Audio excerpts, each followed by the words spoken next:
welcome back to the broadcast. Well, we just heard from one of the Oscar nominees in our last segment, and now we're going to show you some drinks to toast once Mr. Matthew McConaughey wins the Oscar. Our wine and spirits expert, Haley Hamilton, is here to show us some great drinks. You always come bearing cocktails, which is why they always put me in your segment. Well, we like that. I'm here just as a taster since she can't do watermelon. Yeah, there's one with watermelon. I can't sample that, but we'll get to it. But yes. Tell us, why do you think it's important for an Oscar party to have like themed, fun, kitschy drinks? Well, because the Oscar night is one of the most important nights of the entire year, especially in my household. In your house, yeah. So the Cogill household is very, very focused on Oscar night. This year is so incredible. So wanted to kind of create a few fun drinks that had individual movies kind of inspired by or the thought of the movie. The first one is kind of a Wolf of Wall Street type inspiration. It's called It's Never Enough. It's with Bombay Sapphire East Gin, which is kind of an Asian-inspired gin. It's got the juniper, but also some lemongrass, some pepper,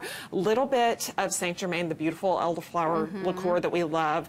Meyer lemon juice. Top it off with a little champagne if you like. That's what we have if you want to have a little sippy while we move on. Next one is kind of... I smell all the alcohol. Yes, inspired by Captain Phillips. I love Captain Phillips. And this one is kind of, I think, a manly... It's a strong drink. Oh. But Gary and I actually had a few of those last night. Yeah, it's called It's Never Enough, but I mean. Very Wolf of Wall Street-esque. Next one, for Captain Phillips, Sailor Jerry rum. Really, really fun. What time is it? Exactly. Fantastic. The Maersk, Alabama, the name of his ship. Sailor Jerry, little Guinness, little touch of Coke just to kind of sweeten it up a little bit. Definitely kind of a guy's drink, but I think really, really fun. That's this one? That's in this mug, if you want to have a little sipperoonie of that one. All right. Then I was already rushing to the next one. The next one is for Philomena. I loved Philomena. I think it's one of just a beautiful story and really, really special, but Tullamore Dew, it's Irish whiskey, so a good kind of Irish cocktail. Mixed it with a little bit of Domaine de Canton ginger liqueur, a little bit of lemon juice. You can add, if you wanted to infuse like a little cinnamon, maybe a little apple, something like that. You can serve it hot, you can serve it cold, kind of like a hot toddy. It's called a hot tully. It's tasty. For Philomena. Next one is inspired by her, and I just think the color of this cocktail is beautiful. It's called The Language of Love, and if you saw her, red is a color that just is kind of streamed throughout that movie, and I just think it's beautiful. It's watermelon with some Avion Reposado. Reposado is kind of the aged tequila, so it's gonna have a little bit of a little bit more spice, a little bit of kind of orange and caramel notes to it with the floral blue agave notes of a good tequila. Wow. With just that nice be on a patio or on a beach somewhere with watermelon.